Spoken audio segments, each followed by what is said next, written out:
When words fall short, when hope feels thin, listen close, let music begin.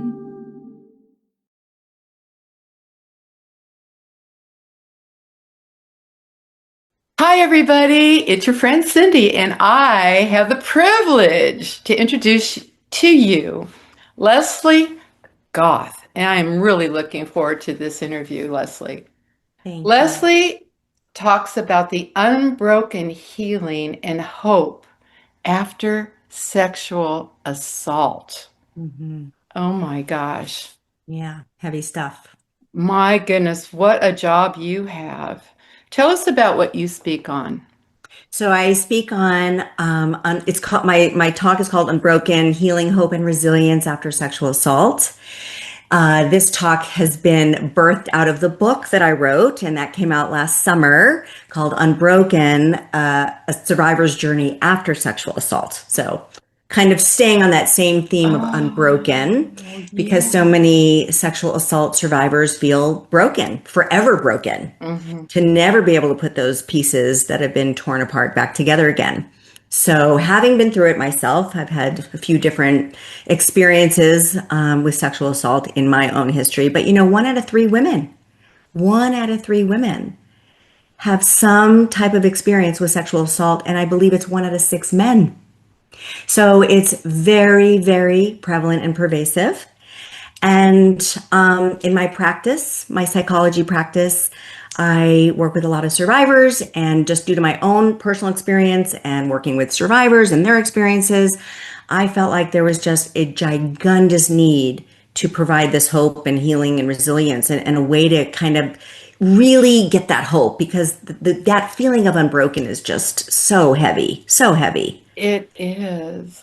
And we're Yeah, all divine beings absolutely. having this human experience. And Yes. somewhere in our blueprint, Mm-hmm. that showed up for Mm-hmm. these women. And Yeah, yeah. God bless you Oh, thank you. for helping to heal that because it's so invasive.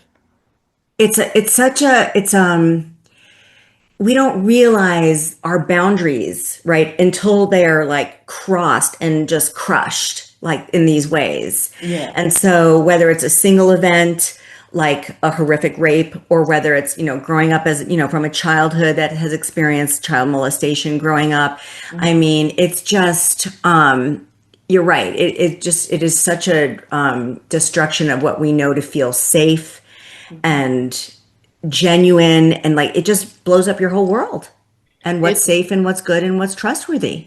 Right. So you might be doing well, and then all of a sudden, tell us Yeah. about triggers. Tell us about triggers. Oy, triggers. Triggers are anything that kind of stimulates any of our five senses. Hmm. What we see, what we smell, what we taste, what we touch, right? What we feel. Wait, I already said that one. What we hear. Okay. So it could be a smell, like alcohol in someone's breath, Oh, could be a trigger. A cologne or a perfume could be a trigger. A place, certainly the person or people associated with a perpetrator. Um, yeah, so triggers can come at any moment and just kind of cut you out at the knees. wow. So I've heard of people who have problems Mm-hmm. and then maybe under hypnosis because when Mm. little young children are molested, they don't remember. Right. It So is talk, common to suppress that. Yes. okay, so talk to us about clients that come to you that they actually discover or Mm-hmm. remember somehow. Mm-hmm. Mm-hmm. Talk to us about that. So a lot of clients will like have a sense that something happened to them, or they will have the actual memory of what happened to them. And sometimes, even if it's been repressed for years, it doesn't really come up until there's some random trigger. Maybe they've had a child and that child turns the age that they were when something happened to them.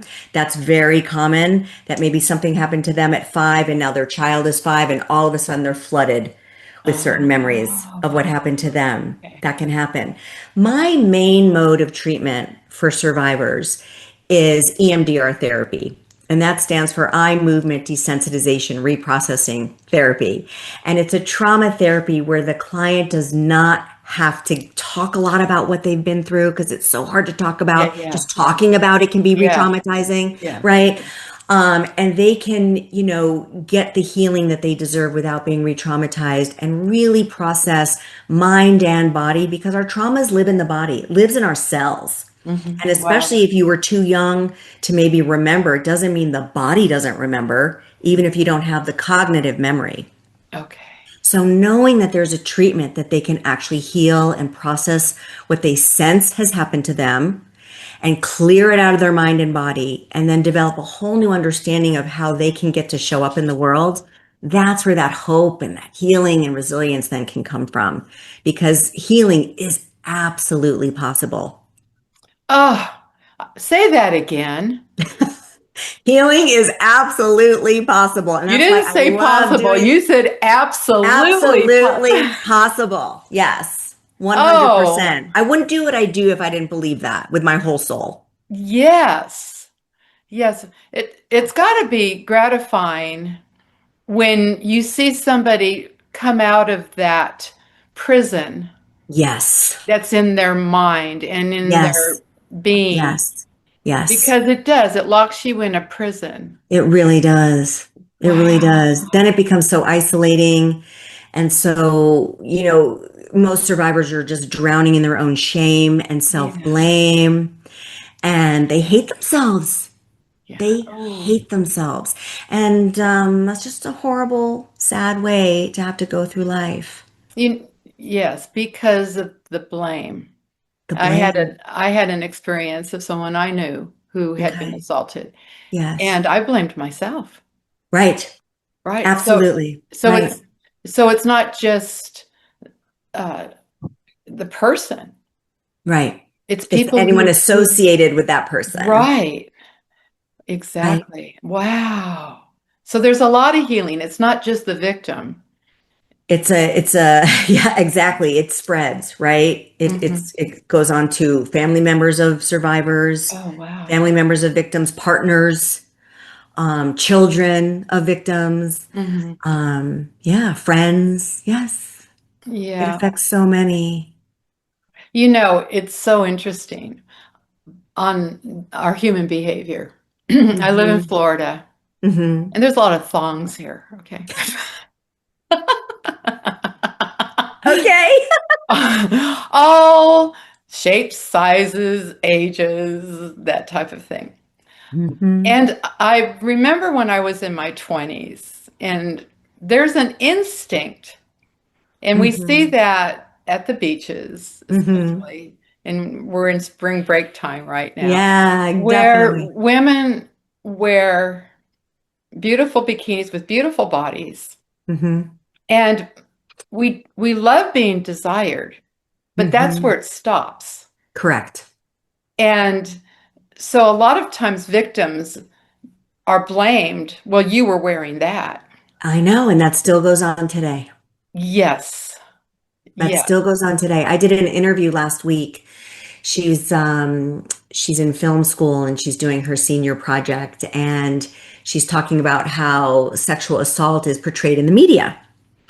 And so I did an interview with her last week and to prepare myself for the interview, I was like, I kind of go back and watch The Accused. Do you remember that movie with Jodie Foster? It was 1988 and she won an Oscar for her role in Accused. And it's a story of her, she's drunk, she's in a bar and she gets gang raped in this bar. Oh, it's a faint memory, but I think I do. Okay. Well, she wins I mean, she was spectacular in this movie. Hmm. But in 1988, you would expect that she's going to the authorities and she wants to report. They're saying, well, what were you wearing? And you were drunk and you have a promiscuous history and you have two misdemeanors on your record and you were drunk and you were high. She's like, and what does Yeah. that have to do with anything? Right. So it was that, yeah. And so the blame is shifted, and then the victim starts believing that it might be their fault. Right. I shouldn't have been drinking. I shouldn't have worn that outfit. I shouldn't have even been in the club. I shouldn't have gotten in the car with that person. And it's like, this is so pervasive even 40 years later after that movie. Oh, wow. Well, Still. yeah, yes. So the ultimate beauty of sex is when you're in Mm, love. yeah, that's the ideal, isn't it? That's the ideal.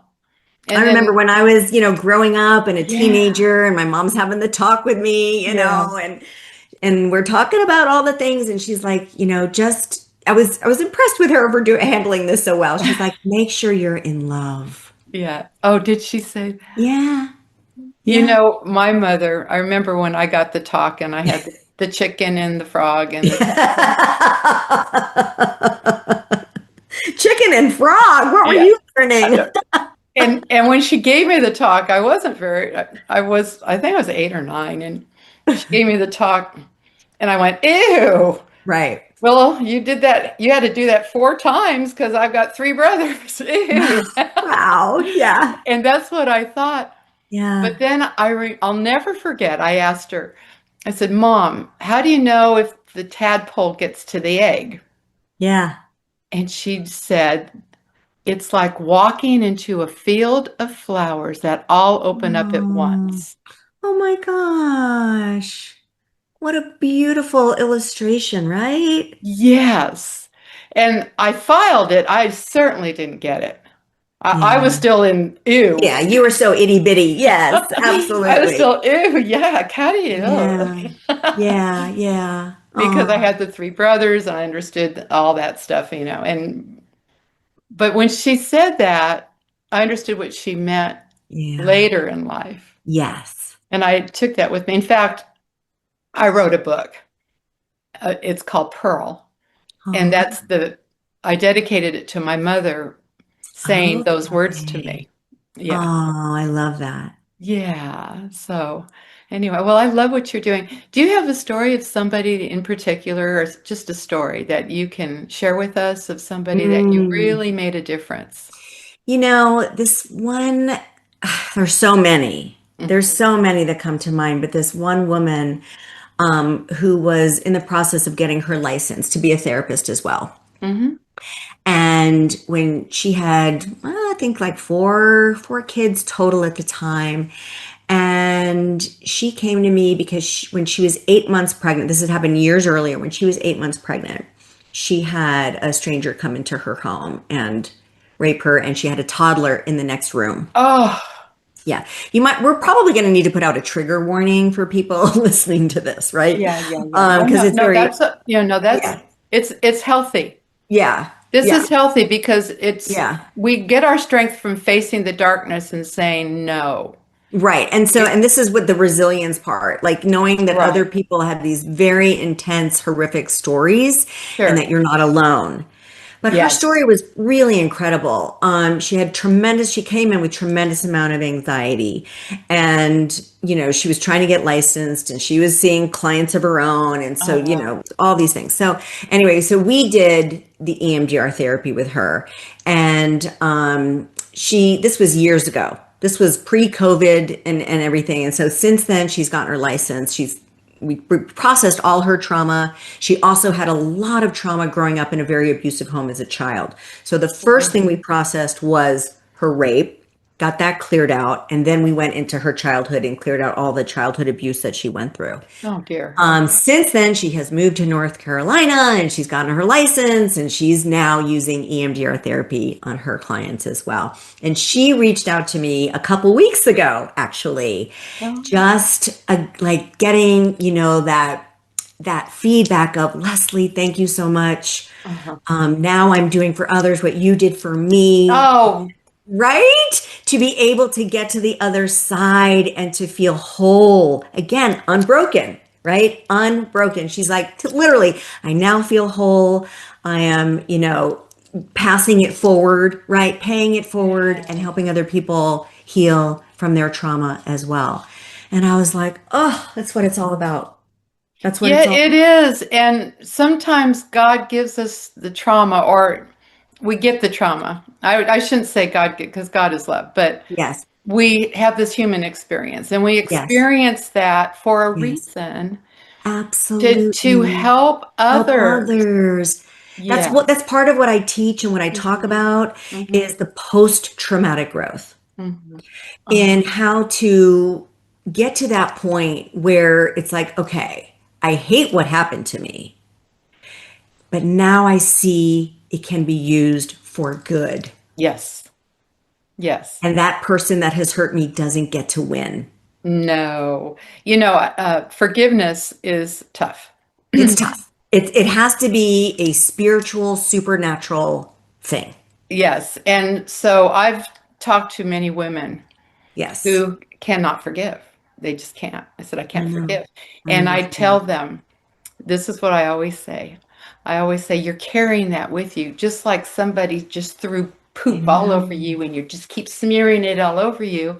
I Why know. don't you take that poop and say, this is for giving it back to you? Oh, for giving it back to you. For Yeah. giving it back to you. I don't want it anymore. That's Right. your poop on me, and I Right. don't want it anymore. So this is for Yeah. giving it back.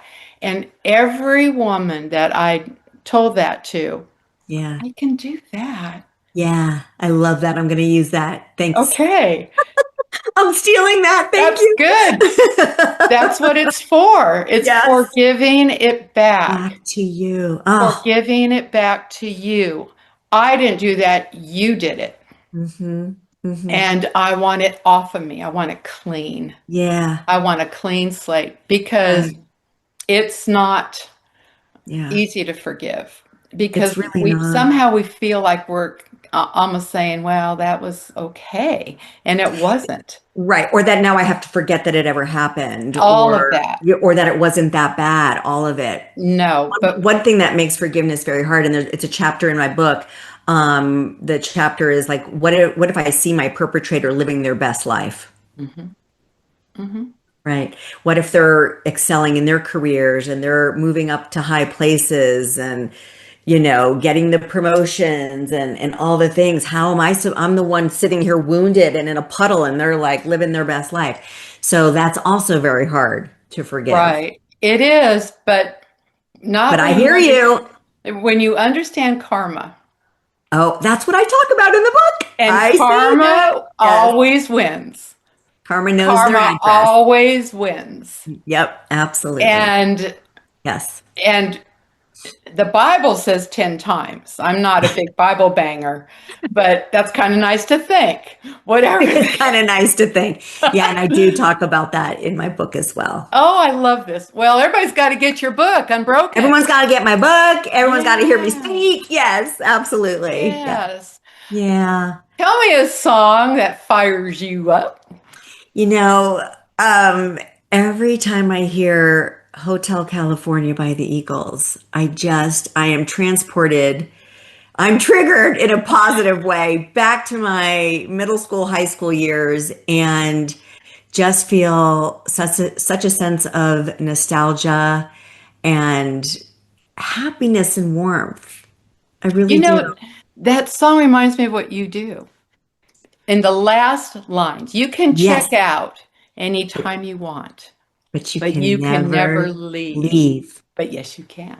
Yes, you can. Just go see Lesley or read her book, Yeah. Yeah. It's and like you you're not can. trapped in You're that prison trapped. of brokenness. Healing is Yeah. absolutely possible. Oh, say Absolutely. that one more time. Healing is absolutely possible. Oh gosh, I love it. Well, Yes.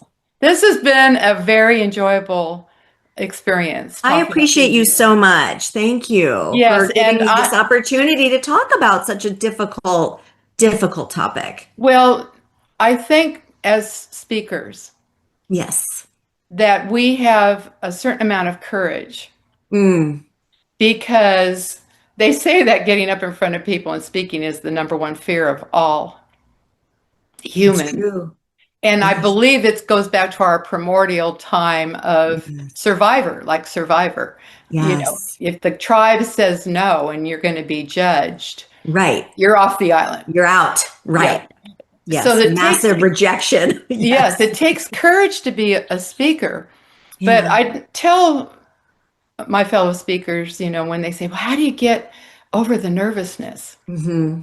And I just say, God's going to put one person in that audience that absolutely Yeah. needs to hear your message, and just talk to that Absolutely. one person. I Right. don't care if there's 1,000 people, and you don't have to know who it is, but there's Exactly. somebody there Yep. Yep.